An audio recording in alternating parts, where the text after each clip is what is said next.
हमने 4 श्लोकों को यत्किंचित देखा। उसमें तृतीय और चतुर्थ श्लोक के कुछ अंश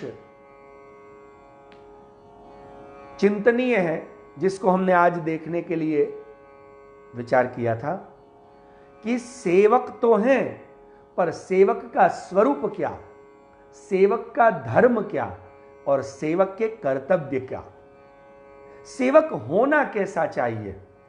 क्योंकि श्रीमदाचार्य चरणों ने दृष्टांत देते हुए बताया था, और इसलिए हम 4 श्लोकों का पाठ करेंगे और फिर आगे बढ़ेंगे। चलिए।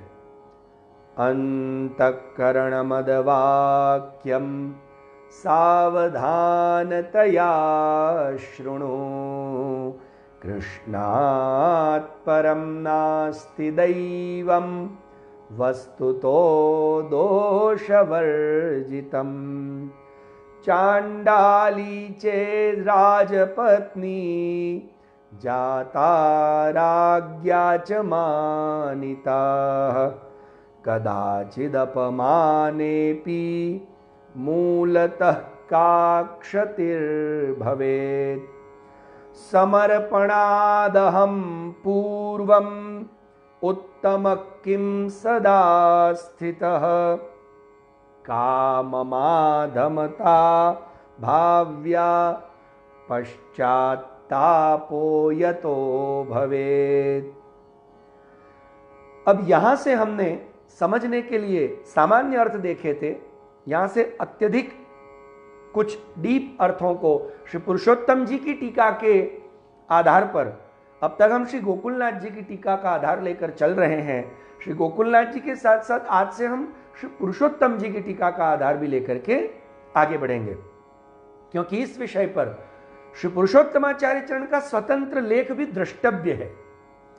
तो अब उस श्लोक का गान करते हुए हम आगे बढ़ते हैं। समर्पणादहं पूर्वम् उत्तमः किं सदा स्थितः, काममाधमता भाव्या पश्चात्तापो यतो भवेत्। सत्यसंकल्पतो विष्णुः नान्यथा तु करिष्यति, आज्ञैव कार्या सततं स्वामिद्रोहोऽन्यथा भवेत्। सेवकस्य तु धर्मोऽयं स्वामी स्वस्य करिष्यति। यहां तक हमें समझना है। श्रीमद आचार्य चरण आज्ञा कर रहे हैं कि सत्य संकल्प तो विष्णु न अन्यथा तो करिष्यति। भगवान सत्य संकल्प हैं। भगवान कैसे हैं? सत्य संकल्प।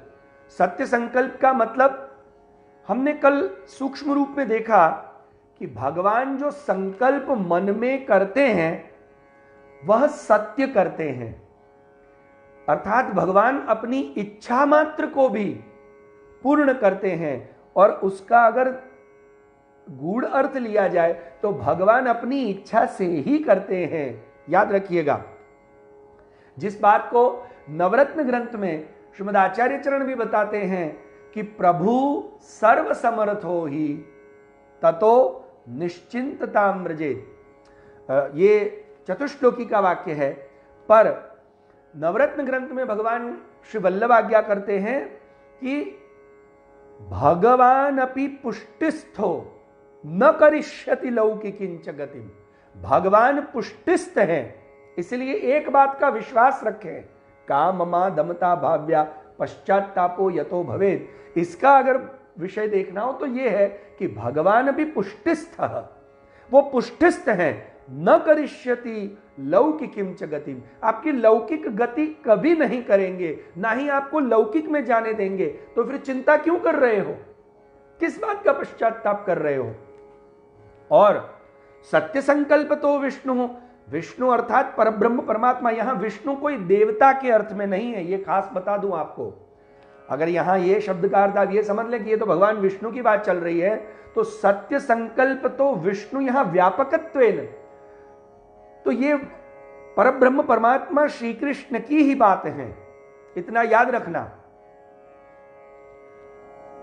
व्यापकत्वेन विष्णु का अर्थ, और व्यापकत्वेन जो सर्वत्र विद्यमान है वो कौन है? श्रीमद् भागवत जी में भी हमने इस विषय को श्रवण किया ही है कथाओं में कि कृष्णस्तु भगवान स्वयं, बाकी जो भी हैं इंद्रारीर व्याकुलम लोके मृडयंत युगे युगे एते चांस कला पुंसः कृष्णस्तु भगवान स्वयं।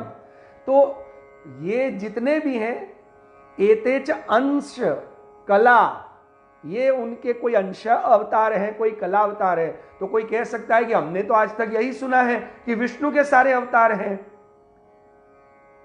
नहीं, दशम स्कंद के प्रारंभ में ही इसका विषय, दशम स्कंद के प्रारंभ में ही इसका विषय वर्णन हुआ है, पर हम कभी उन श्लोकों की तरफ ध्यान नहीं देते। या यों कहा जाए कि दुख इस बात का भी है कि श्री महाप्रभु जी का जो प्रागट्य हुआ ना, वो शायद हम सार्थक नहीं कर रहे हैं। श्री महाप्रभु वल्लभाचार्य चरण का मूल प्रागट्य, मुख्य प्रागट्य सर्वोत्तम स्तोत्र में भी इसलिए वह नाम 2 बार आता है। एक श्री भागवत गूढ़ार्थ प्रकाशन परायण, और दूसरा श्री भागवत पीयूष समुद्र मथन क्षम। श्रीमद् भागवत के गूढ़ अर्थों को प्रकाशन करने के अंदर निरंतर परायण यात्रा करते रहे, पर आपश्री ने भागवत के अर्थों का रहस्य उद्घाटन करना, क्योंकि ये तो हम प्रारंभ में ही देख चुके हैं कि अर्थम तस्य विवेचितुम नहीं विभुर्वैश्वानराद वाक्पति। तो भगवान का प्रागट्य ही, श्री भगवान श्री वल्लभ का प्रागट्य, जगतगुरु महाप्रभु श्री वल्लभ का प्रागट्य ही भागवत के उन रहस्यों को प्रकट करने के लिए हुआ है। अगर ये न करते तो श्री पुरुषोत्तम जी अपनी टीका में ये बात समझाते हैं कि कलिस्तानाम विश्वास अभावात, अगर श्रीमद् भागवत जी के इन गूढ़ अर्थों का प्राकट्य न करते तो श्री पुरुषोत्तमाचार्य चरण अपनी टीका में बताते हैं कि कलिस्तानाम, जो कलयुग में जीव जी रहे हैं, उनका फिर भगवान में दृढ़ विश्वास कैसे हो सकता था, और वो आवश्यक था। तो आज ये भी है कि भगवान श्री वल्लभ का जो प्रागट्य का मूल कारण है उसको हम सार्थक नहीं कर पा रहे हैं। इसका भी तो ये कारण हो सकता है। कौन सा? कि भागवत पढ़नी चाहिए। श्रीमद् भागवत जी के इसीलिए निबंध में ही आपश्री आज्ञा करते हैं कि भागवत की भगवत लीलाओं का, भागवत जी में रही हुई भगवत लीलाओं का कथन वक्तव्य करने का जो योग्य अधिकार है, क्योंकि आज उसी विषय पर आगे के श्लोकों का चिंतन भी हो सकता है। श्री पुरुषोत्तम जी और श्री गोकुलनाथ जी इस विषय को अपनी आगे की टीकाओं में ये बताते हैं कि अनधिकार चेष्टा न हो, और अधिकार और अनधिकारी अगर भेद न रह जाए तो तकलीफ होगी। भगवान ने श्री महाप्रभु वल्लभ को निजधाम पधारने की जो आज्ञा की, देह देश परित्याग, तृतीय लोक, जो लोक गोचर आज्ञा है ना, तब श्री आचार्य चरण संन्यास लेकर के ये ग्रंथ लिख रहे हैं कि नहीं, मैं नहीं, मुझे पश्चाताप इस बात का हो रहा है। कौन सी बात का? पश्चाताप कथम तत्र सेवको हम नच अन्यथा। देखिए आगे के श्लोकों में हम आज देखेंगे भगवत कृपा से, नहीं तो कल, कि पश्चाताप कथम तत्र, मुझे पश्चाताप क्यों हो रहा है? इसलिए नहीं कि मैं भागवत जी का कार्य पूर्ण नहीं कर पाया।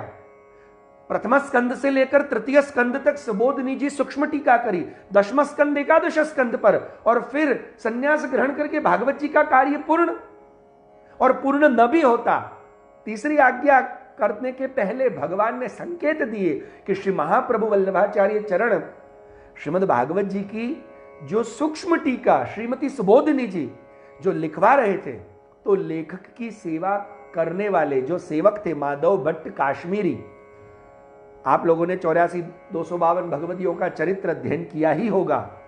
उनको बाण लगा किसी शिकारी का, अब कहां से लगा, किसका लगा, क्यों लगा, ये कोई नहीं जानता। पर सेवा फल में भी भगवान श्री वल्लभ ने इस विषय को सेवाफल ग्रंथ में भी, अंतिम ग्रंथ में इसका उपदेश किया है कि सेवायाः फलत्रयम्, सेवा के 3 फल, अलौकिक सामर्थ्यम, सेवोपयोगी देहो वैकुंठादिषु। पर उसमें आचार्य चरण आगे और एक आज्ञा करते हैं कि सेवायाम प्रतिबंधकत्रयम्, सेवा में प्रतिबंध भी आएंगे और उसमें कुछ प्रतिबंध भगवत्कृत प्रतिबंध भी होते हैं। तो जो प्रथम है वो हमें त्यागने हैं, दूसरा तो हम त्याग सकते नहीं है। एक लौकिक प्रतिबंध और दूसरे भगवत्कृत प्रतिबंध। ये सेवाफल विवरण ग्रंथ में भी श्री महाप्रभु जी ने बताया। अभी मेरा श्री महाप्रभु वल्लभाचार्य चरण आगे इस विषय को न बढ़ाएं, इसलिए भगवान ने ही ऐसी लीला करी कि माधव भट्ट कश्मीरी को बाण लग गया, अतः श्री श्रीमती सुबोधिनी जी के लेखन का कार्य अटक गया, यह सेवा कार्य रुक गया। तो ये भी एक संकेत है, भगवान देना चाहते हैं कि अब श्री वल्लभ, अब आप यहां पर रुक जाए, मैं आपके सारे साधन, क्योंकि पुष्टि भक्ति मार्ग में तो साधन भी भगवान है और साध्य भी भगवान है, तो सारे साधन मैंने ही आपको प्रोवाइड करवाए, मैं ही सारे साधन ले रहा हूं। और इसीलिए श्री महाप्रभु वल्लभाचार्य चरण ये आज्ञा कर रहे हैं कि मेरा मुख्य उद्देश्य भगवद आज्ञा परिपालन करना था, है और वही होना चाहिए हर एक सेवक का। याद रखिए, भगवद आज्ञा, गुरु आज्ञा परिपालन करना यही धर्म है, यही धर्म होना चाहिए और यही धर्म पहले भी था, त्रिकालाबाधित सत्य है। और श्रीमद आचार्य चरण ये आज्ञा कर रहे हैं कि मुझे पश्चाताप, दुख इस बात का नहीं कि सूक्ष्म टीका रह गई, भागवत जी के ऊपर मैं विशद विवेचन और न कर सका, इस बात का मुझे पश्चाताप नहीं है। पश्चाताप कथम तत्र सेवको हम। और ये सोच करके श्री महाप्रभु जी की आंखों में अश्रुपात होने लगता है। क्यों? अहम सेवकेन, अहम सेवकः, सेवक रूपेण स्थितः, मैं सेवक के रूप में। अब वस्तुतः कृष्ण है, ध्यान रखिए, श्रीमद आचार्य चरण वस्तुतः कृष्ण है, पर आप सेवा करी शीखवे श्री हरि, ये हम बोलते हैं ना, सेवा करने वाले भी हरि हैं, सेवा करवाने वाले भी हरि हैं, साधन भी हरि हैं, साध्य भी हरि हैं। ये तो प्रेमा भक्ति मार्ग, पुष्टि भक्ति मार्ग है।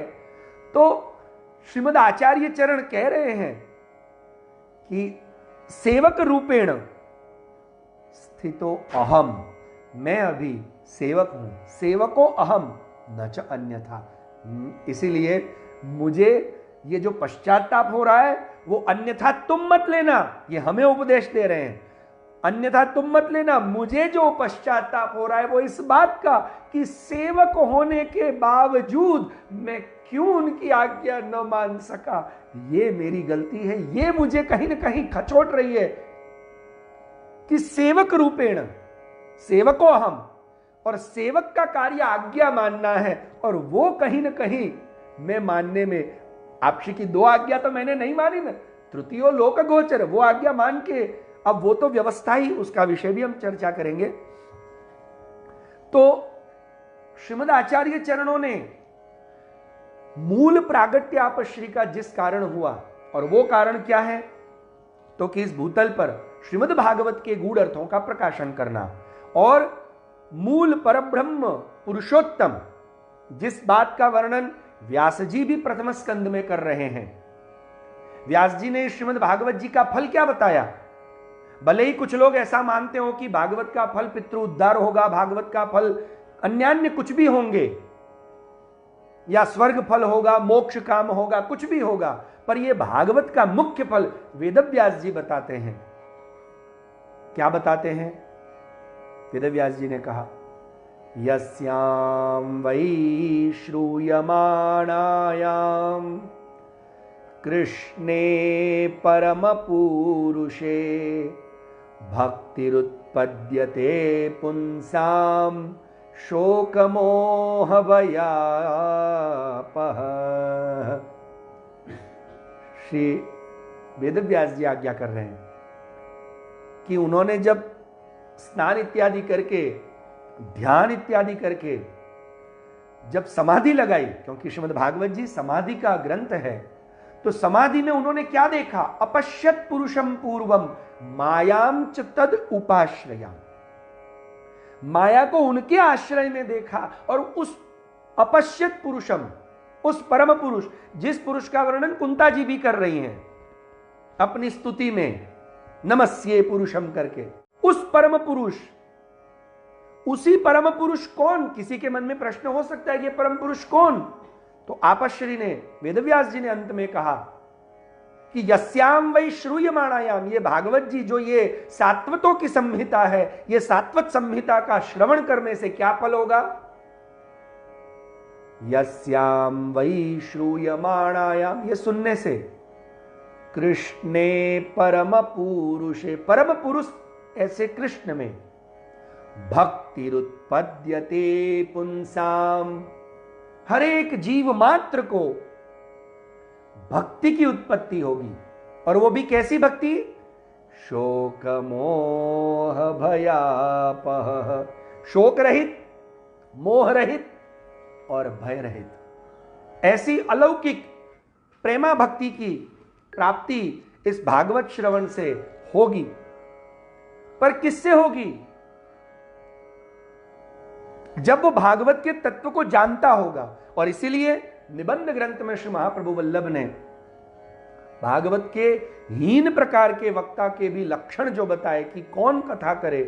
हीनत्व मतलब 3 कोटि बताई, गुड बेटर बेस्ट अपन कहते हैं ना, तो गुड समझ लीजिए कि गुड वक्ता अर्थात हीन, मध्यम और उत्तम। तो हीन वक्ता के लक्षणों में श्रीमदाचार्य चरण आज्ञा करते हैं कि परंपरा युक्त श्रवणम,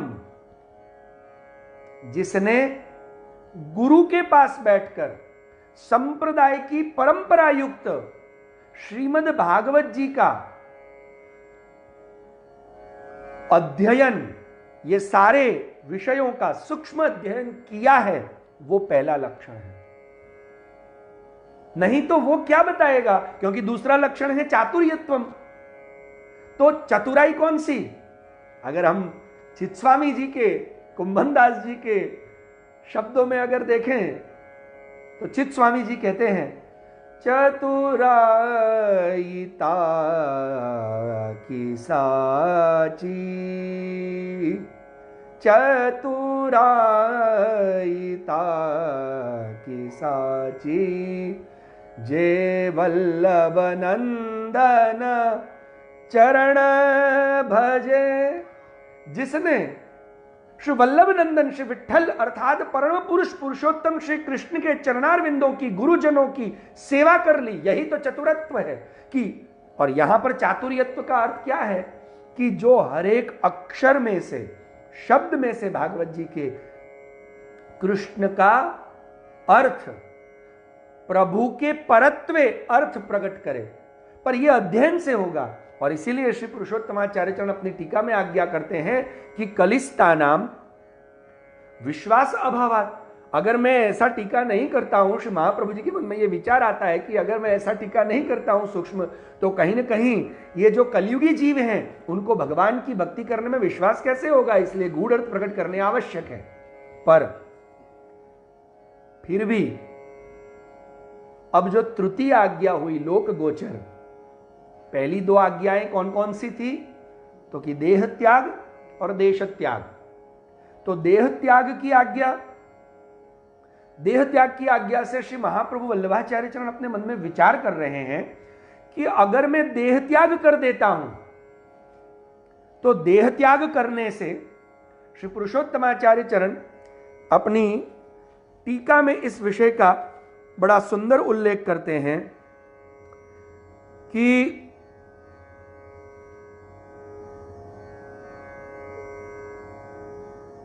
अगर मैं देह त्याग करता हूं तो वाणी क्योंकि वाणी वो देह के आधार पर अधीन रहती है।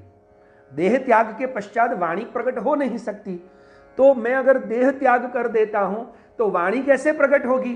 अर्थात ये जो सुबोधिनी जी का कार्य है वो कैसे हो सकता है और उनके अर्थ कैसे प्रकट हो सकते हैं?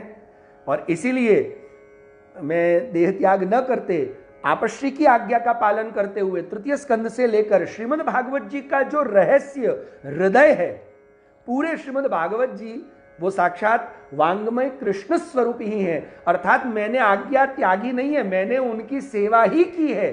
सेवक का धर्म है सेवा करना और आज्ञा मानना, तो मैं उनकी आज्ञा ही मान रहा था और उनकी सेवा ही कर रहा था, क्योंकि द्वादशांगो वही पुरुष, तो उसी परम पुरुष की सेवा कर रहा था।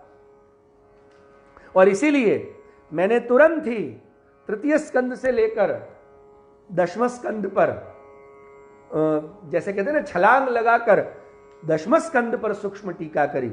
पर द्वितीय आज्ञा पहली गंगा सागर के समीप में हुई, दूसरी मधुवन यानी मथुरा के आसपास हुई।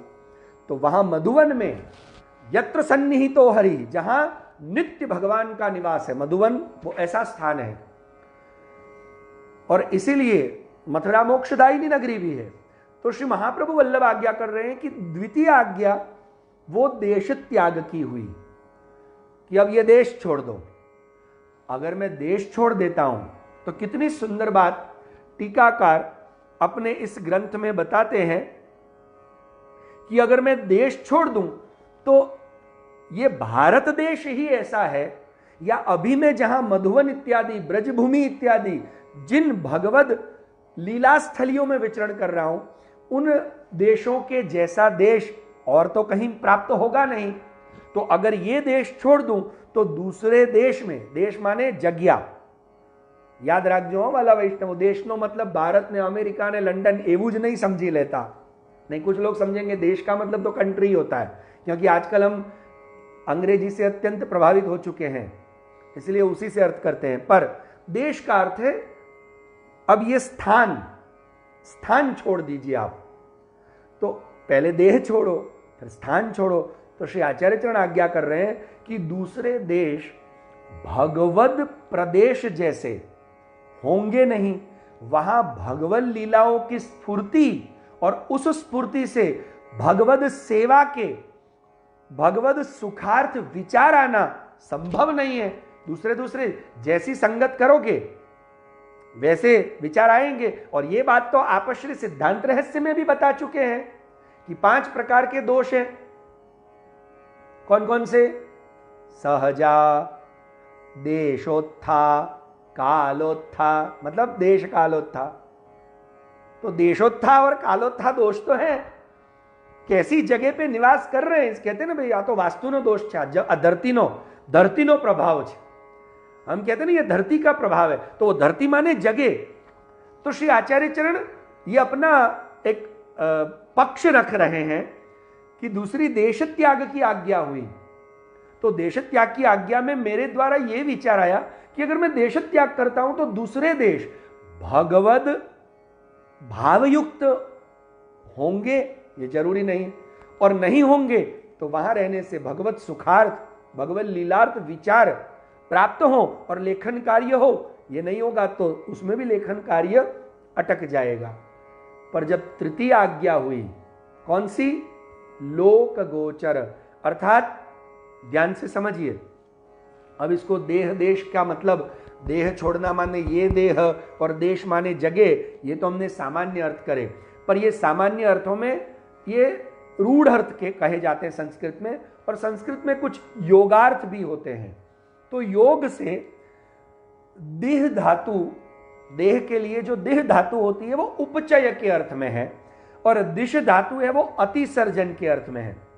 श्री पुरुषोत्तमाचार्य चरण अपनी टीका में इस विषय का उल्लेख करते हुए बताते हैं कि दिह उपचये दिश अतिसर्जने इति धातु निष्पन्नत्वात्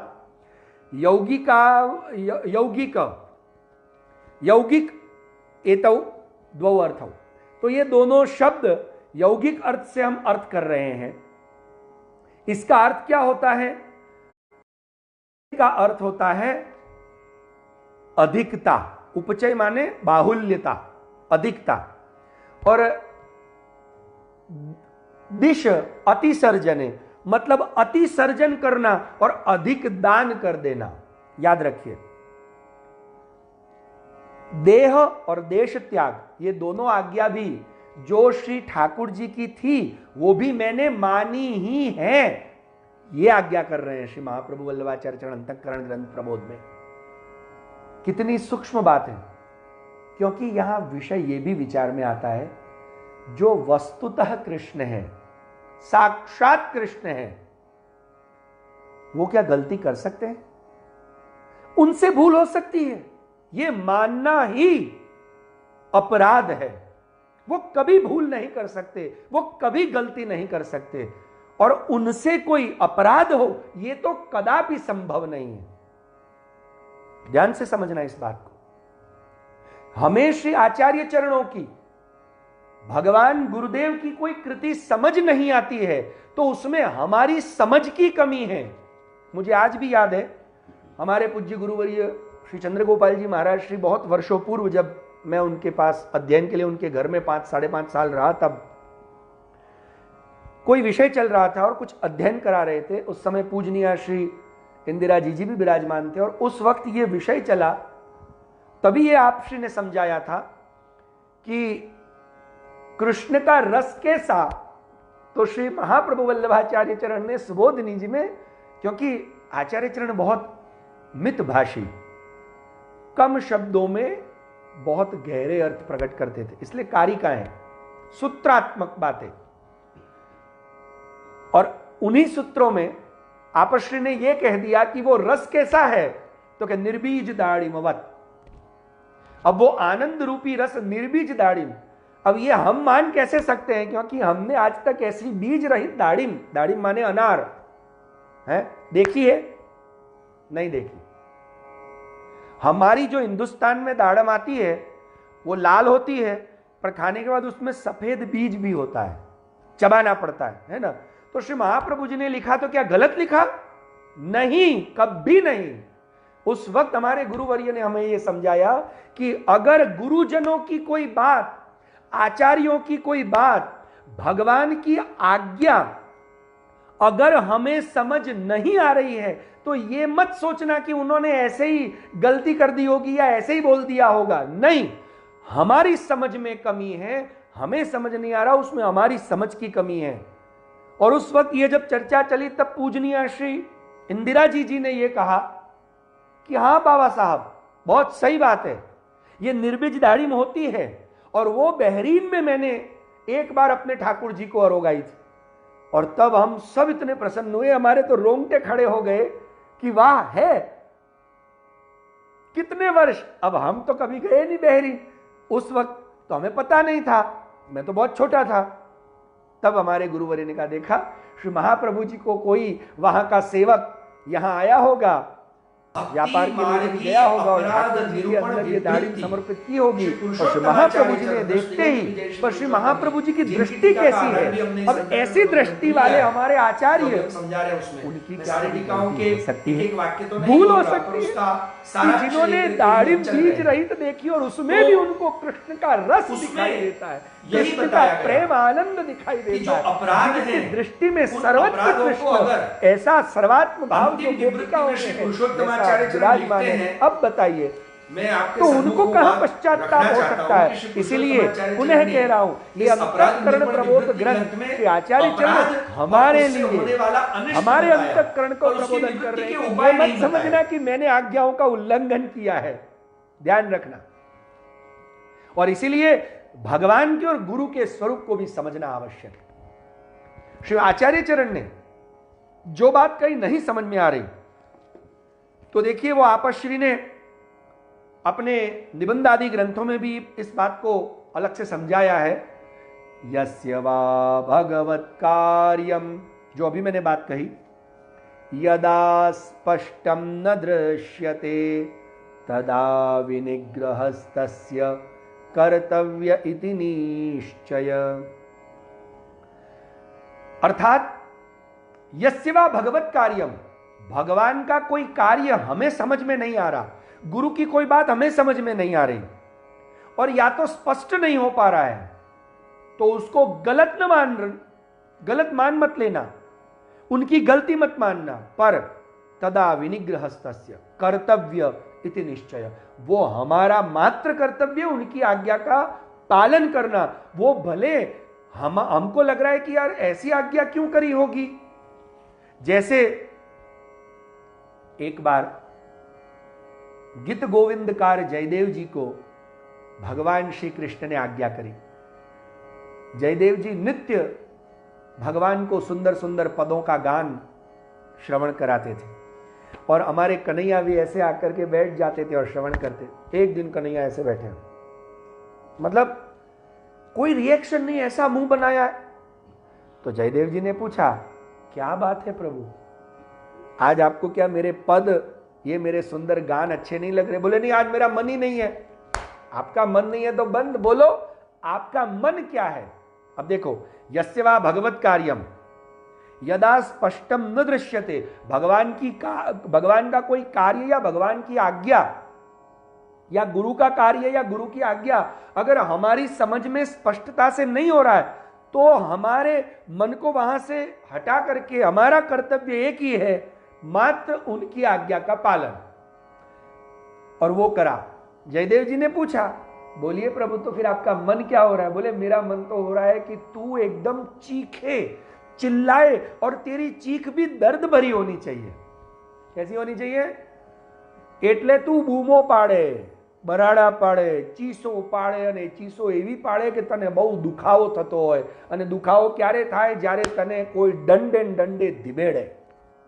सोचिए, भगवान के मन में भी ऐसी इच्छा हो सकती है कि कोई तुझे मारे, कूटे और तेरे शरीर से दर्द भरी चीखे, आज मुझे चीख सुननी है। बोलो, भगवान की अगर ऐसी आज्ञा आपके स्वप्न में हुई, आप क्या करोगे? साचो कहेजो। ના ના, આંખો ધોઈ નાખો, આ ભગવાન આજે કદાચ છે ને કંઈક બીજા મૂડમાં છે, આ ભગવાનની આજ્ઞા ના હોય, આ તો હું બહુ વિચારતો હતો ને એટલે ऐसा हम सोच लेते। पर जयदेव जी क्योंकि भक्त है, सेवक है, देखो सेवक का कार्य, हमें सेवक का स्वरूप समझा रहे हैं श्रीमद आचार्य चरण। जयदेव जी तुरंत खड़े हुए, बोले प्रभु, मैं मार खाने को भी तैयार, दर्द भरी चीखे चिल्लाने को भी तैयार, पर मुझे मारेगा कौन? क्योंकि पूरे गांव में, ये पूरा शहर जहां हम रह रहे हैं, वहां पूरा शहर मुझे तो एक अच्छा सामान्य इंसान मानता है, और यहां के जो राजा है उनका तो मैं कुलगुरु हूं। तो राजा के गुरु को कोई मारेगा तो राजा का डर नहीं लगेगा? कैसे मारेंगे? भगवान बोले उसकी चिंता मत कर, वो सारी व्यवस्थाएं जमा दी गई है। भगवान देखिए, जब अपने मन की इच्छा प्रकट करते हैं तो व्यवस्था भी जमा देते हैं। बस मतलब आपकी सारी अनुकूलताएं भी भगवान ही करते हैं, पर फिर भी हम उनकी आज्ञा का पालन नहीं करते, वहीं हम सेवक धर्म चूक जाते हैं। तो भगवान की इच्छा भगवान ही, साधन भी भगवान प्रदान करेंगे। ऐत्रेय उपनिषद आज्ञा कर रही है।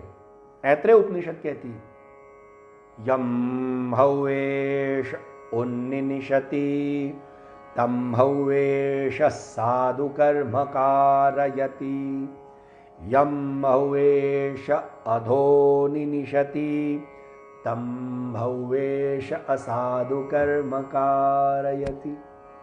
भगवान जिसको ऊपर उठाना चाहते हैं, जिसको अपना बनाना चाहते हैं, है ना, उन्निशति साधु कर्म कार्य, उससे अच्छे कर्म करवाते हैं, उसको सारी व्यवस्थाएं सुविधाएं अपने आप प्रदान करते हैं, आपको कुछ नहीं करना पड़ता। और यह बात तो भगवान ने उद्धव जी को एकादश स्कंद में भी कही, मयानुकूलेन नभस्वते ऋतम, मैं सब उसको अनुकूलता कर देता हूं, पर फिर भी पुमान भवाब्धिम न तरेत, फिर भी कोई मनुष्य अगर इस भवसागर को नहीं तैरता, स आत्मा, फिर उसका मेरे पास कोई इलाज नहीं है। सारे साधन मैं जुटा दूंगा, आपको अच्छे माँ बाप, संस्कारी माँ बाप, संस्कारी घर, सेवा करने वाले व्यक्ति, आपको सदगुरु, सेवा करने का विचार, शरीर, क्षमता सब दे दूंगा, और मैं भी आपके घर आ जाऊंगा, पर फिर भी आपके सामने आ गया, पर फिर भी आप अपने नहीं नहीं हम तो ये आज्ञा कैसे माने, फिर तो तुम्हारा मैं कुछ नहीं कर सकता। तो इसलिए जयदेव जी खड़े हुए और जयदेव जी ने बोला, बोलिए प्रभु क्या आज्ञा है? भगवान ने कहा, देख जयदेव जी, तुम्हारा एक तो कलर ऐसा है कि अगर तुम सिर्फ हंसो ना तो दांत दिखे, और आज है अमावस की रात, और अमावस की रात में तुम्हारा कलर तो दिखने वाला है नहीं, और तुमको चोरी करनी आती नहीं, और मैं तो हूं चौराग्रगण्यम पुरुषम नमामि, मैं तो चोरों का सरदार हूं, चलो मैं तुमको ले चलता हूं। और सारी व्यवस्था जमा के राजा के महल में पहुंचे चोरी करने। चोरी करना आता नहीं था, चोरी करते करते फंस गए, और जैसे धड़ाम से गिरे, और देखिए गिरे तो ऊपर से वो उनकी धोती टंग गई ऊपर, तो वो किसी सिपाही को कह रहे जरा मेरी धोती भी तो दे दो, और सिपाही बोला यार ये कौन सा आदमी है, दे दनादन अंधेरी रात में, क्योंकि जैसे गिरे तो हाथ में से पोटली भी गिरी, पोटली में सारे गहने थे, गहने देख करके सिपाहियों ने मारना शुरू कर दिया। जैसे जैसे डंडे पड़ते गए, और कभी पीठ में पड़े, और भगवान वहां, अरे वाह आज तो मजा आ गया, देखो ये कन्हैया की इच्छा है, आज और मजा आ गया, और मजा आ गया, तालियां बजा रहे हैं, हंस रहे हैं, पर कह रहे नहीं अभी तक वो पीठ में लकड़ी नहीं पड़ी, मजा नहीं आया। तो जयदेव जी गोल घूम गए, भैया मत मारो, ऐसे करके बचने की एक्टिंग कर रहे हैं, पर पीठ दे रहे हैं कि ले भाई उनको पीठ में मार खाना देखना है। ये करते करते करते एकदम से एक लकड़ी माथे पर पड़ी, माथा फटा और गिर गए, और गिरते उनके मुंह से निकल गया अरे प्रभु। सिपाहियों ने मार रोक दी, बोले देखो तो सरी अपन किसको मार रहे हैं। मशाल लेके आए और देखा तो अरे अब तो हमारी नौकरी खतरे में पड़ गई। क्यों? क्योंकि तो राजा के गुरु हैं। और भगवान वहां से पधार गए, उन्होंने उनकी माफी मांगी। जयदेव जी ने कहा अरे पागलो तुमको माफी नहीं मांगनी थी, और मारो, मेरा कन्हैया चला गया। सिपाही समझ रहे हैं कि आ माथा पर लाकड़ी वागी, लावड़ी चस्की गई लागे। भगवान क्या मार खाता हुआ देख के भक्त को कभी हंसेंगे, खुश होंगे? पर ये तो भक्त ही जानता है और भगवान ही जान सकता है। तो भगवान की इच्छा की पूर्ति करना यही सेवक का एकमात्र धर्म है। और इसीलिए श्रीमद आचार्य चरण भी आज्ञा कर रहे हैं कि आज्ञैव कार्या सततम स्वामिद्रोहो अन्यथा भवेत्। इसलिए कैसी भी आज्ञा हो, कोई भी आज्ञा हो, किसी समय हो, हमको वही आज्ञा उसी समय वैसे ही माननी है, अन्यथा स्वामी के द्रोह करने का अपराध हमें प्राप्त होता है। और अपराध प्राप्त होने से क्या क्या फल प्राप्त होते हैं वो हम अपने भक्ति मार्गी अपराध निरूपण विवृत्ति ग्रंथ के अध्ययन में हमारी करवा चुके हैं। और वहां पर यह बात श्री पुरुषोत्तमाचार्य चरण आज्ञा करते हैं कि अगर आज्ञा न मान करके, आज्ञा कौन सी सीरतों में आदमी नहीं मानता, मतलब कैसी परिस्थिति में आदमी आज्ञा नहीं मानता, यह श्री महाप्रभु जी की बात नहीं चल रही, सामान्य सेवक की बात चल रही है, जो अपने आप को सेवक उत्कृष्ट प्रौढ़ी भाव से मानते हैं, उनकी बात। कि एक तो लोकाहा जनाहा, जो लोग संसार में रहने वाले हैं वो क्या करते हैं, लोकार्थी रूपेण लोकाहा जनाहा अनुकूलस्य तद अपेक्षा प्रयुक्तत्वात्, अर्थात संसार की अनुकूलता देखने के कारण, भगवान आप कुछ भी कहो, गुरुजी आप कुछ भी कहो, पर हमारे तो घर के कर्तव्य तो हमको पहले देखने के ना। अच्छा भाई हमको संसार का भी तो देखना पड़ेगा ना। अर्थात अपनी सुविधा, अपनी अनुकूलता, परिवार, संसार और लोगों की अनुकूलता सोचकर, विचार कर, लोक में अच्छे बनने के विचार को लेकर के ही आज्ञा का उल्लंघन कर सकता है। तब श्री महाप्रभु जी का सिद्धांत मुक्तावली हमको याद आना चाहिए कि लोकार्थी चेत भजेत कृष्णम क्लिष्टो भवति सर्वदा। जो लोकार्थी होकर के भगवान की सेवा इत्यादि में प्रवृत्त हुआ है सेवक, वो तो क्लेश ही प्राप्त करेगा, वो कभी आनंद प्राप्त नहीं कर सकता या सेवा से उत्तम फल इत्यादि प्राप्त नहीं कर सकता।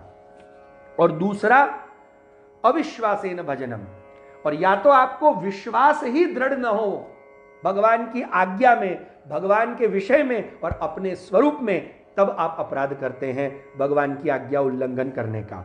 और तब आज्ञा उल्लंघन करने से जो फल प्राप्त होता है वो ये होता है भजन वैयर्थ्य रूपा अनिष्ट प्राप्ति ही। तब आपको आपकी अब तक की हुई, बचपन से लेके अब तक की हुई सारी सेवा, जप, तप, व्रत, सब कुछ व्यर्थ हो जाता है, बेकार हो जाता है, शून्य हो जाता है, यही आपको फल प्राप्त होता है मात्र एक बार की भगवद आज्ञा का उल्लंघन करने से। तो अब आप बताइए, क्या श्री महाप्रभु वल्लभ अविश्वासेन भजनम कर रहे थे? संभव ही नहीं है।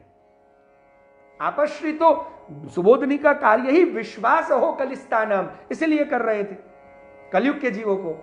इसलिए श्री महाप्रभु जी ने तो सारी आज्ञाएं मानी है, पर ये कह रहे हैं कि लौकिक के अर्थ रूपी रूढ़ार्थ देख करके अगर आप ये समझो कि मैंने आज्ञा का पालन नहीं किया इसलिए मुझे पश्चाताप है और इसीलिए फिर भी मुझे परम फल मिला, या गोपी जनों ने नहीं मानी उनको फल मिला और हम भी करें, तो आप मत करना, नहीं तो ये अनिष्ट आपको प्राप्त होगा।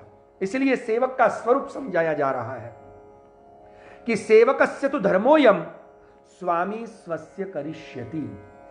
देखिए चौथा श्लोक हम देख ही रहे हैं कि सेवक का तो एक ही धर्म है, भगवान हमारा कभी भी किसी भी समय अहित नहीं ही करते हैं। जो और नहीं करते मतलब वो जो करते हैं, क्योंकि कुछ लोग ऐसा समझते हैं वो भगवान है तो फिर हमारा क्या गलत होने वाला है।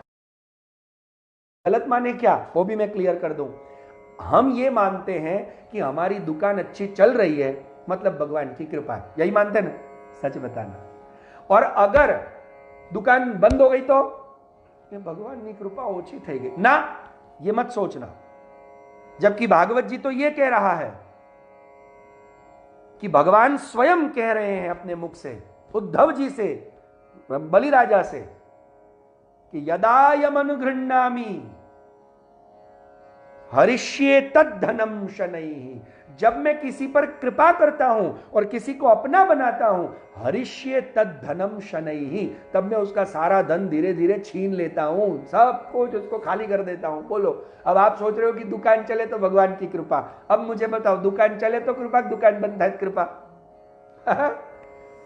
भगवान की कृपा का अर्थ यह नहीं कि हमारा सब कुछ अच्छा चले, पर भगवान जो करते हैं वो अच्छा ही है, ये सेवक का विचार होना चाहिए।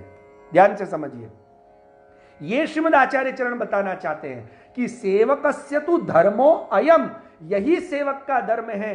स्वामी स्वस्य करिष्यति, स्वामी जो करेंगे वो हमें अपना जान करके अपनों के लिए जो हित का होता है वही करते हैं, इसलिए जो हुआ है वो मेरे हित का ही है, ये निश्चय मन में स्थिर हो जाना चाहिए।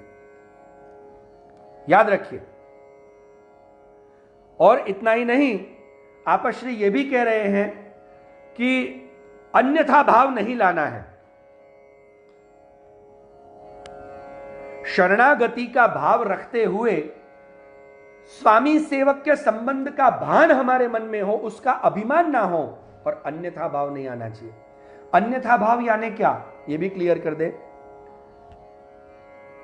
हमारा एक स्वभाव है, मतलब जो दुष्ट जीव स्वभाव है, उस स्वभाववश हम कभी कभी ये कर देते हैं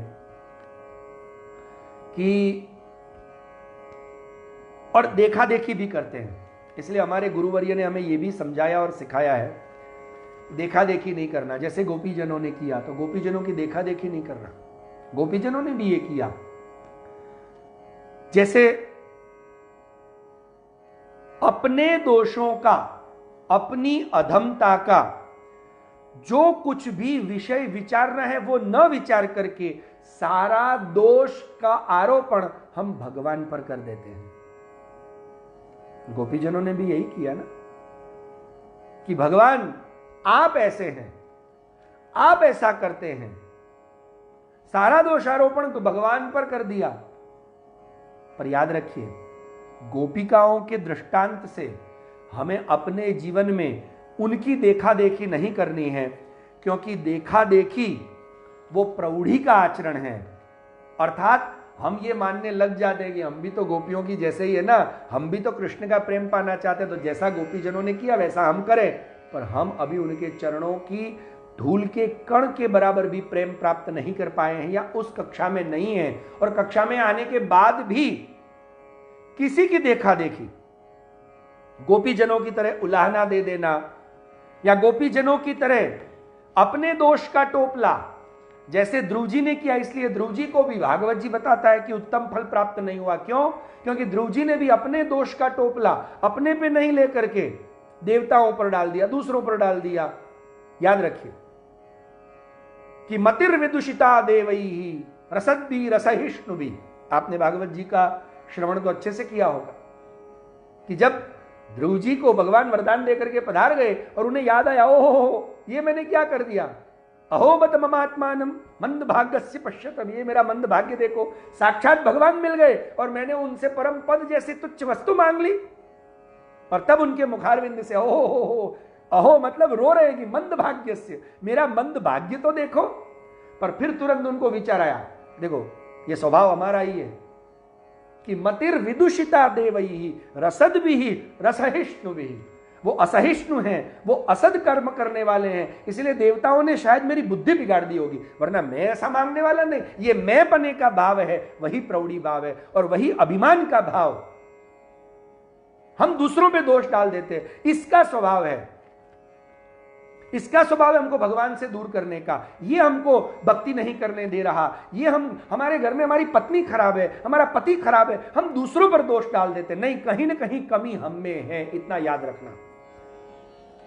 ये हमारा मित्र खराब है, हमारी सखी खराब है, हमारा सत्संग ठीक नहीं, कहीं ना कहीं हम में कमजोरी है। वरना सूरदास जैसी अगर बात आ जाए कि सूरदास प्रभु कारी कामर चढ़े न दूजो रंग, जब कृष्ण का कलर चढ़ गया, दूसरा कलर कौन सा चढ़ने वाला है। पर अभी भी वो कलर नहीं चढ़ा, ये हमारी कमजोरी है। पर हम अहंकार प्रौढ़ी भाव रखते हुए कि हम तो सब ठीक है, दोष तो दूसरों का है, ये कभी नहीं करना। क्योंकि सेवक के लिए महत्वपूर्ण बात एक ही है, याद रखिए, सेवक के लिए एक ही महत्वपूर्ण बात है, वो जो करे वो भगवान के लिए होना चाहिए। और भगवान के लिए यानी भगवान के सुखार्थ, उनकी खुशी के लिए।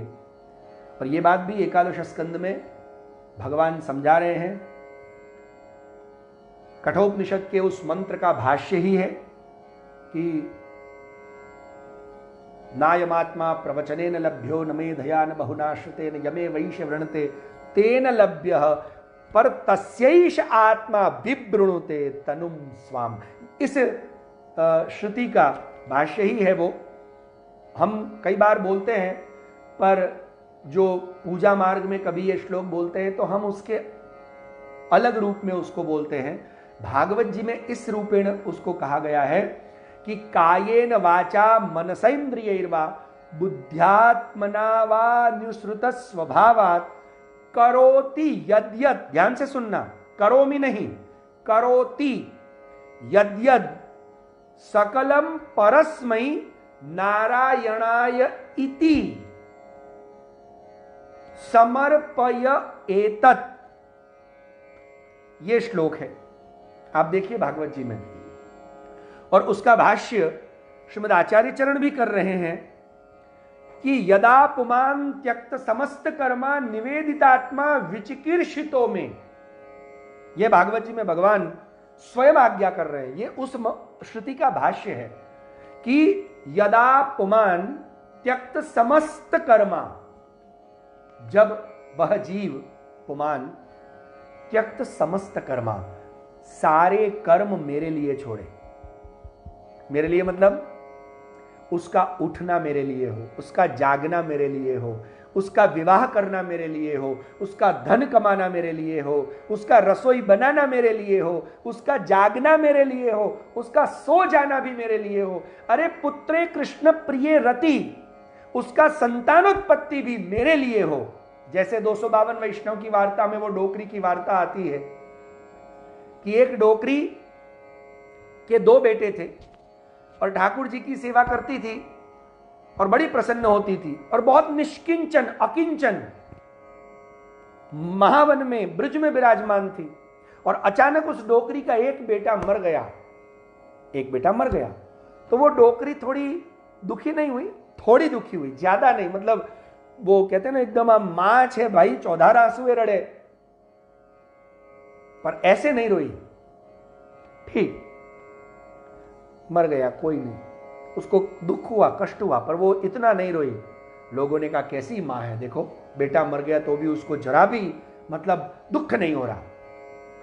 अब उसका दूसरा बेटा भी मर गया, तब वो इतना रोई, इतना रोई, इतना रोई, और रोई नहीं मतलब सेवा में कैसे जाऊं। लोगों ने कहा बोलो, हम तो इसको परम भगवदीय मानते थे, परम भक्त मानते थे, और बेटों के मरने के गम में इतना रो रही है, ये कैसी भगवदीय है, ये तो लौकिक एकदम निरी संसारी है। और सबने श्री गुसाई जी को फरियाद करी कि इसने तो एक दिन पूरी सेवा नहीं करी, शाम तक ठाकुर जी को बैठा के रखा रो रो के चक्कर में। तब श्री गुसाई जी पधारे। श्री गुसाई जी जानते थे, गुरुदेव हमेशा जानते हैं, पर हम गुरु को नहीं समझ पाते। पर श्री विठलनाथ प्रभुचरण ने विचार किया कि मैं तो जानता हूं, पर इन लोगों को भी पता चलना चाहिए कि सेवक कैसा हो, सेवक का स्वरूप कैसा हो। और इसीलिए श्री गुसाई जी ने आकर के उस डोकरी को, उस महावन की भक्त को पूछा, अरे तू क्यों रो रही है?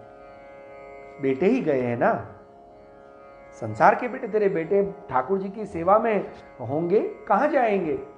पर ठाकुर जी भी तो तेरे बालक हैं, वो भी तो तेरे लड्डू गोपाल ही हैं, तू क्यों चिंता कर रही है? वो डोकरी कह रही है, प्रभु मेरे बेटे मरे उसका मुझे कोई गम नहीं है, पर आपको पता है मेरे पास तो कुछ रुपए नहीं, मैं इस छोटी सी झोंपड़ी में रहती हूं, मेरे ठाकुर जी के लिए ना मेरे पास चांदी के खिलौने या लकड़े के खिलौने लाने के भी पैसे नहीं थे, तो मेरे ठाकुर जी मेरे दो बच्चों के साथ खेलते थे, और ये दो मेरे बेटे नहीं थे, वो मेरे ठाकुर के खिलौने थे, मेरे कन्हैया की खुशी के साधन थे, और मेरे कन्हैया के खिलौने टूट गए, इसका मुझे ज्यादा गम है। मेरे कन्हैया की खुशी अब कैसे होगी, वो किसके साथ खेलेंगे, कैसे खेलेंगे, बस यही सोच सोच के मेरा जी जल रहा है और मैं बीमार पड़ रही हूं। तब श्री गुसाई जी ने सबसे कहा, देखा ये बेटों की मरने पे नहीं रो रही, और फिर उस डोकरी को दिखाया कि देख तेरे बेटे दर्शन कराए। जैसे उसने श्री गुसाई जी पधारे, उसका सूतक निवृत्त होने के बाद, और जब उसने देखा, श्री गुसाई जी ने उसको दर्शन कराए, देख ठाकुर जी की नित्य लीला में तेरे दोनों बेटे खिलौने बन के, कोई घोड़ा बन रहा है, कोई गाय बन रहा है, कोई बछड़ा बन रहा है, और तेरे दोनों बेटे ठाकुर जी के साथ नित्य लीला में अभी भी खेल रहे हैं, और तेरे ठाकुर प्रसन्न हैं, और अगर यहां तुझे खेलना है तो तू उनका खिलौना बन जा। और तब उसको बड़ा संतोष हो, अब मुझे दुख नहीं, मुझे बेटे मरने का गम नहीं। ध्यान रखिए, पुत्रे कृष्ण प्रिय रति, श्री महाप्रभु वल्लभाचार्य चरण समझाना चाहते हैं कि यदा पुमान त्यक्त समस्त कर्मा, सच्चा सेवक कौन? हमारा पुत्र, हमारी पुत्री, हमारा परिवार, हमारा घर, हमारा सब कुछ उनकी प्रसन्नता, उनकी खुशी के लिए, उनकी आज्ञा पालन के लिए ही होना चाहिए।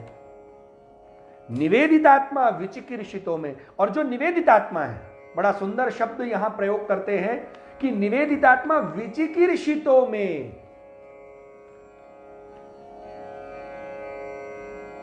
विचिकीर्ष मतलब मेरे द्वारा करवाए कर्मों को करने वाला। याद रखिए, वो शक्ति, वो सामर्थ्य, वो समझ, वो बुद्धि, वो साधन मैंने ही प्रदान किए हैं और मैं करवा रहा हूं। और ऐसा निवेदितात्मा फिर क्यों चिंता करे अपराध की, फिर क्यों चिंता करे? अतः याद रखिए, इस मार्ग में मुख्य विषय एक है, किसी की देखा देखी नहीं करना। दूसरा विषय, जैसे कुछ लोग दामोदर दास हरसानी इत्यादि जी, वैष्णवों का भी, सेवकों का, जैसे वो आपने वार्ता पढ़ी होगी, श्री महाप्रभु जी की एक सेवक थी जो इतनी निष्किंचन थी कि ठाकुर जी को खीर तो बनाई, पर खीर अरोगाने के समय उसके पास चम्मच नहीं था। तो उसने कहा चम्मच के बिना तो ठाकुर जी खीर कैसे अरोगेंगे? तो उसने क्या करा, वो दातुन होता है ना, पहले के जमाने में लोग ब्रश नहीं दातुन करते थे, तो दातुन को बीच से काट दिया, तो आधा दातुन को चम्मच जैसा बना दिया और ठाकुर जी को खीर में धरा। और वो इतनी परम भगवदीय थी कि ठाकुर जी उससे बातें करते, खेलते, हंसते, ऐसी उसकी कृति देख करके, आप लोगों ने वार्ता जी पढ़ी होंगी, भगवत कथा पढ़ी होगी, भक्तों का चरित्र पढ़ा होगा कि ये भक्त का चरित्र ऐसा है कि ये देख करके उस समय के कुछ लोगों ने, बड़े बड़े श्रेष्ठी जिनके पास खुद सोने के चम्मच में रख करके खीर खाने के पैसे और खुद खाते थे, पर ठाकुर जी की खीर में दातुन रख दिया। बोले वो तो दातुन से ही ठाकुर जी रोकते हैं, क्योंकि डोकरी ने रखा ना, वो तो परम भगवत ही है। तब श्री महाप्रभु जी ने कहा, भाई आ तमारे नहीं करवानू, तमारे तो सोना ना चमचा मुकवाना है। तुम खुद चांदी के चम्मच से खा रहे हो, ठाकुर जी को दातुन रख रहे हो।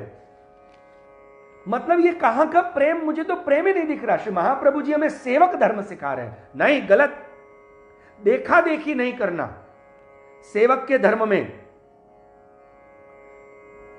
अतः एक बात और स्पष्टता के साथ श्री आचार्य चरण कहना चाहते हैं कि जैसे मैंने आज्ञा नहीं मानी प्रभु की, और वैसे ही किसी को भगवान की या गुरु की आज्ञा का उल्लंघन करने का विचार आए तो मत करना, महाअपराधो भवति। महाअपराध होगा, सामान्य अपराध नहीं, क्योंकि यह बात तो गुरुआज्ञा उल्लंघन भक्ति मार्गी अपराध निरूपण विवृत्ति में चौथा अपराध गुरु आज्ञा उल्लंघन, और उसमें साधन दीपिका और अगस्त्य संहिता का प्रमाण देते हुए श्री पुरुषोत्तमाचार्य चरण कहते हैं, ये गुरुवाज्ञाम न कुर्वन्ति पापिष्ठा पुरुषा धमाहा न तेषाम नरक क्लेश निस्तारो मुनि सत्तम। कभी भी नरक से उनका निकलना होगा ही नहीं जो गुरु आज्ञा का उल्लंघन करते हैं। भगवद आज्ञा गुरु आज्ञा दोनों समान है। अतः यह स्पष्ट होता है।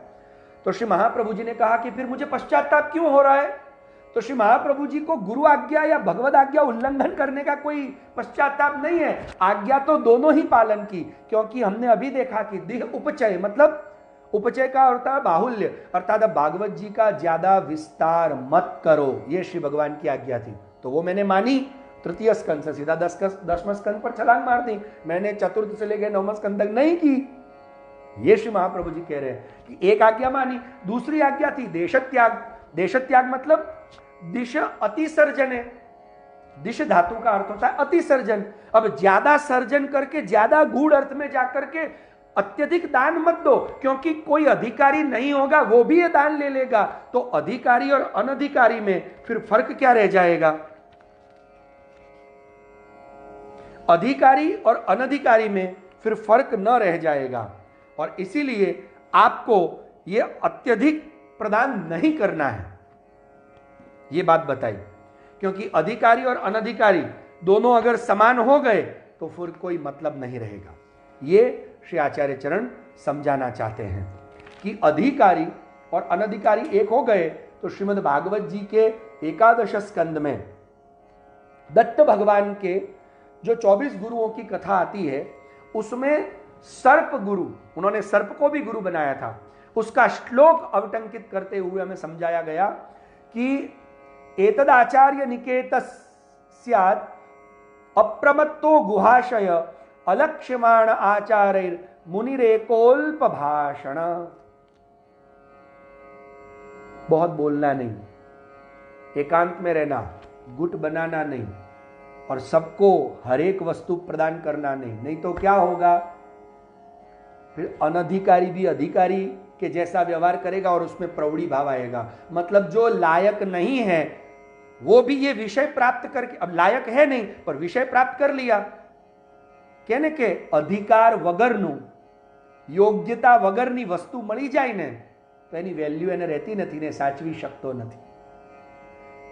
योग्यता बिना समय से पहले अगर कोई वस्तु मिल जाए तो न उसकी वैल्यू रहती है, ना ही उसको आप संभाल के रख सकते हैं, और फिर उससे सारे भ्रष्टाचार ही उत्पन्न होंगे।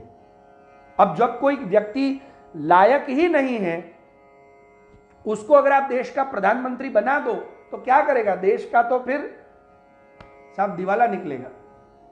तो समय से पहले और योग्यता रहित व्यक्ति को वो प्रदान नहीं करना। इसलिए श्री आचार्य चरण कहते हैं मैंने तो दोनों आज्ञाएं मानी है, तो मुझ पर यह आरोप लगा के या मेरे बारे में यह सोच करके कि श्री महाप्रभु ने आज्ञा नहीं मानी इसीलिए उनको पश्चाताप हो रहा है, तो कोई बात नहीं, हम भी नहीं मानेंगे, हम बाद में पश्चाताप कर लेंगे, ऐसा न करना।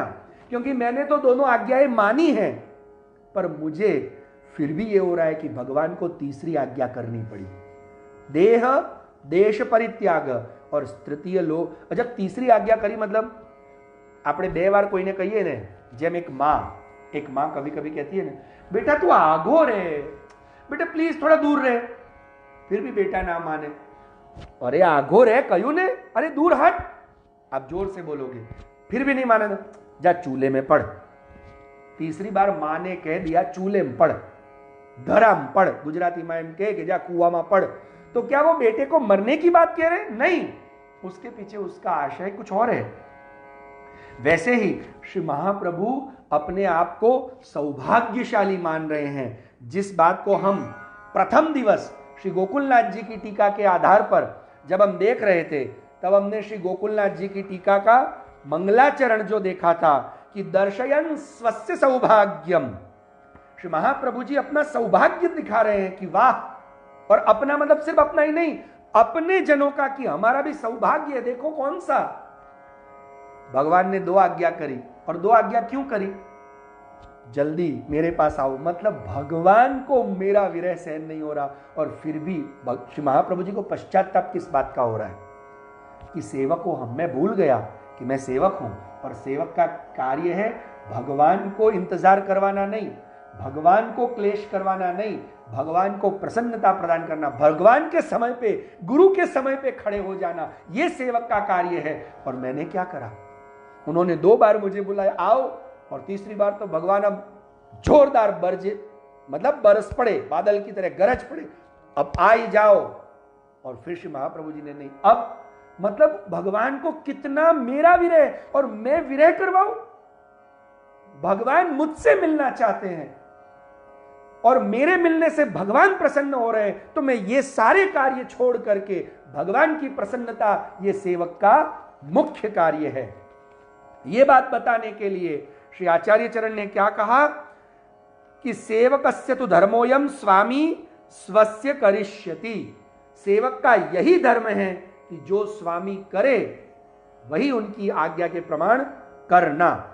और इसीलिए यहां पर स्पष्ट हो गया। इतना ही नहीं, दूसरी एक बात श्री आचार्य चरण कह रहे हैं कि इस बात को बता करके, इसलिए अब जब तीसरी आज्ञा होने वाली है, तीसरी आज्ञा हुई, उसके बाद श्री महाप्रभु जी ने कुछ नहीं, तुरंत संन्यास ग्रहण कर लिया, और वो भी पश्चाताप करते हुए कि मैं सेवक हूं कि मैंने प्रभु को इंतजार करवाया। और इसलिए इस बात में ये बता रहे हैं टीकाकार कि गर्वपूर्ण वचन, गर्वोक्ति का उच्चारण गुरु के सन्मुख या भगवान के सन्मुख कभी नहीं करना। मतलब हाँ मुझे पता है भाई, मुझे सब समझ में आता है, कभी नहीं, मैं जानकार हूं, ये भी नहीं, मैंने तो आज्ञा मानी ना, अब दूसरे को बोलो, ये हमारा कर्तव्य नहीं। भले भगवान या गुरु हमें एक ही बात 4 बार करने को कहें, भले ही हमें यह कहें कि तुमको यही करना है, 4 बार करना है, अभी 2 बार तो कर दिया ना, फिर भी प्रसन्न नहीं हो रहे, नहीं, यह गर्वोक्ति है कि मैंने आपको प्रसन्न किया। हम क्या कर सकते हैं?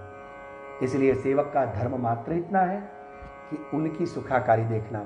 और श्री महाप्रभु जी का अगर जीवन अद्यावधि, मतलब प्रागट्य से लेकर के आसुर व्यामोह लीला तक देखें, तो आपका जीवन ही आज्ञा है। भगवान का प्रागट्य, श्री महाप्रभु जी का प्रागट्य क्यों हुआ? भगवान ने आज्ञा करी, हमने देखा था ना कि दत्वाज्ञाम च कृपावलोकन पटु यस्मादतो हम मुदा गूढ़ार्थम प्रकटीकरोमि बहुधा व्यासस्य विष्णु प्रियाम। मैं भूतल पर क्यों आया? तो श्री महाप्रभु जी का प्रागट्य भगवद आज्ञा का पालन है। फिर बाद में विवाह क्यों किया श्री महाप्रभु जी ने? ठाकुर जी ने कहा मुझे आपके घर प्रकट होना है, विवाह करो, विवाह कर लिया। श्री महाप्रभु जी ने कहा ग्रंथ लिखो, ग्रंथ लिख दिया। श्री महाप्रभु जी ने ब्रह्म संबंध की आज्ञा दे करके दैवी जीवों को अंगीकार करने की आज्ञा दी, तो वो किया। अब आप कह रहे हैं कि अब जल्दी मेरे पास पधारो, तो वो भी मुझे करना चाहिए। मेरा जीवन ही उनकी आज्ञा और उनकी इच्छा।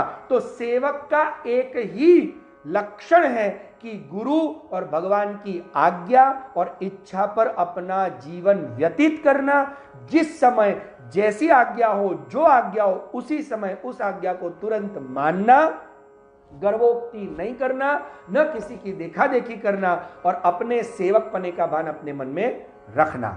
इस तरह हम 4 और 5वें श्लोक का अंश अर्थात आज्ञा पूर्वंतु या जाता गंगा सागर संगमे यापि पश्चान मधुवने न कृतम तद्वयम मया देह देश परित्याग तृतीयो लोक गोचर पश्चाताप कथम तत्र सेवको हम न च अन्यथा। इस प्रकार हम 6 श्लोक तक आप देख चुके हैं। आज वाणी को मैं अपनी विराम देते हुए, जो भी वाक पुष्प प्रकट हुए हैं मुंह से, वो मेरे सदगुरु के चरण कमलों में समर्पित करते हुए विराम लेता हूं।